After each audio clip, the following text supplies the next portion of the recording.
Dili mo ubos sa 30 ka lechon ang libreng gipakaon sa tanan mitambong atol sa selebrasyon sa araw ng Barangay Bato sa Taril District. Gawas sa mga lechon nga gihikay sa Barangay Hall, gipang-apurapuran pod ang 22 ka purok sa Barangay Bato nga labing gikalipay sa mga residente niini.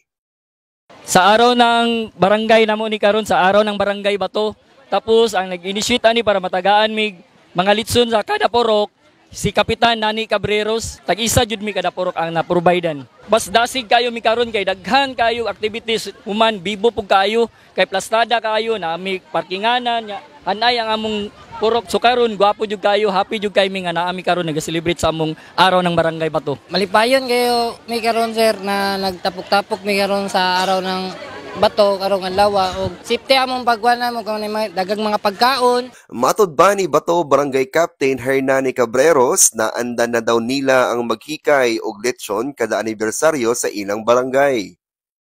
Kaganina sa among parade 6 o'clock sa morning, tapos naami mas ganinang alas 9. Pagkaman sa mong mas magpadayon ang atong competition sa atong cultural, pero naami clean and green sa mga purok-purok. So makita nato inganyo ang tanang 20 ka purok para mo participate sa atong clean and green.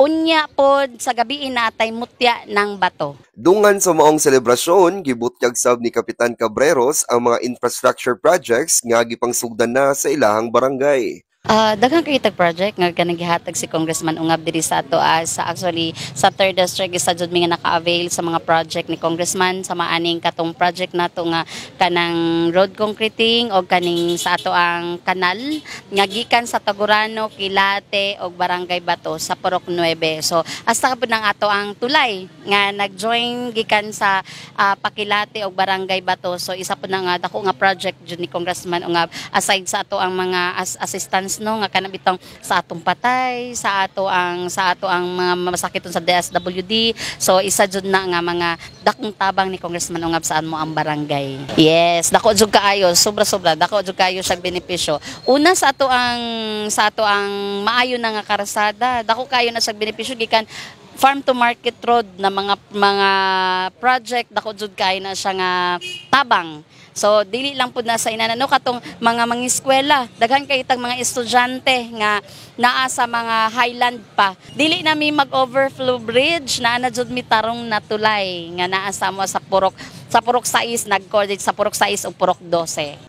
Ubay-ubay sab ka residente sa mga barangay ang nagpasundayag og mga performance. Upper Piedad, Barangay Bato. Mabuhay ang Barangay Bato. Nandili chacha kundi sa ka music nga I always remember us.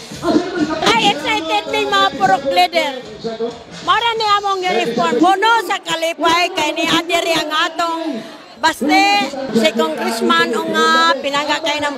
Salamat kay Congressman sa mga proyekto nga imong nahimo. Saludo ko sa imo Congressman. Saludo ko sa tanan mga opisyales. Ang maong okasyon gitambungan mismo ni Davao City Mayor Baste Duterte kauban ang pipila ka konsehal sa 3rd District sa Manila Councilor Alberto Ungab, Enzo Villaferte ug Sweet Advincula.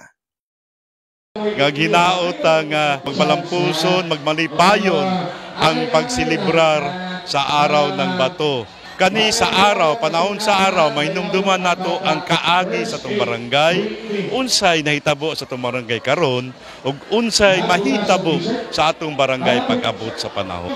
Hinaot, kanunay tang manigiusa, kanunay tang magtambayayong, alang sa itong barangay, alang sa itong syudad sa Davao, kaya ang kinabuhat nato karon dili na para sa tuwa, kundi alang sa itong mga anak, mga apo, sa mga alang sa mga musunod sa tuwa. Siyempre no, we're so happy sa celebration silang ika-44th araw ng barangay. First and foremost no, aming binibigyang pugay ang tanang kababainhan sa tanan na ilahang roles sa society, especially not only as homemakers but also as community leaders. So I hope na dili sila mahutan og kusog sa pag-alagad silang pamilya o sa atong komunidad. So happy araw sa mga lumulupyo diri sa Barangay Bato. Magtinabangay lang ta para safe diri sa inyong barangay ug unta nalipay mo sa presensya sa atong mayor ug sa mga uban mga konsehal ug mga department sa nadiri. Ang ako ang mensahe alang sa araw ng bato katulang no, padayon ang atong paghinigugmaay sa matag usa, padayon ang ato ang pakigbisog no, dili nato biyaan ang barangay council kay kun wala ang ato ang partisipasyon sa barangay council, imposible kayo nga mahitabo ang tanan. Nagbilin sa og mensahe si Kapitana Cabreros ngadto sa iyang mga constituents.